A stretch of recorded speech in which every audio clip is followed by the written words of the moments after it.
انسان زندگی کے اندر بہت ساری چیزوں کا کنٹرول اپنے ہاتھ میں لینے کی کوشش کرتا ہے، اور وہ یہ بھول جاتا ہے کہ اللہ بھی ہے اور اللہ دیکھ رہا ہے۔ اگر زندگی میں ہر چیز تمہارے مطابق ہونی ہوتی، پلانز بنائے تھے جو کبھی فیل نہ ہوتے، جو ادھورے نہ رہتے، اس راہ جو تم تڑپ رہے تھے، تم رو رہے تھے، تمہارا تکیہ تمہارے سارے آنسوؤں کو جذب کر رہا تھا، اس وقت تمہارے ساتھ تمہارا دل ہی تھا جو اس سارے بوجھ کو برداشت کر رہا تھا۔ اس وقت تمہارے ساتھ تمہارا دماغ ہی تھا جو سارے سٹریس کو برداشت کر رہا تھا، اور تم پوری ہمت ہار چکے تھے، اور اللہ یہ سب دیکھ رہا تھا۔ اللہ تمہارا ٹوٹنا دیکھ رہا تھا، اللہ تمہارا بکھرنا دیکھ رہا تھا، اللہ تمہاری بے بسی دیکھ رہا تھا۔ اللہ ہی تھا جس نے تمہیں سنبھالا تھا، اللہ ہی تھا جو تمہیں اندھیروں سے روشنیوں میں نکال کے لے کے آیا۔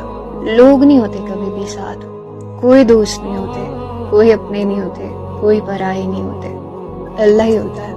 اور اللہ پھر دکھاتا ہے کہ دیکھ اپنے ارد گرد، اپنے دائیں بائیں، کون ہے تیرا میرے سوا؟ کدھر ہیں آج وہ سارے لوگ جن کے پیچھے تو مجھے بلا بیٹھا تھا؟ میں ہی تیرا رب ہوں جس کے اوپر تو رلائی کر سکتا ہے، تیرے ساتھ آنیسٹ ہے۔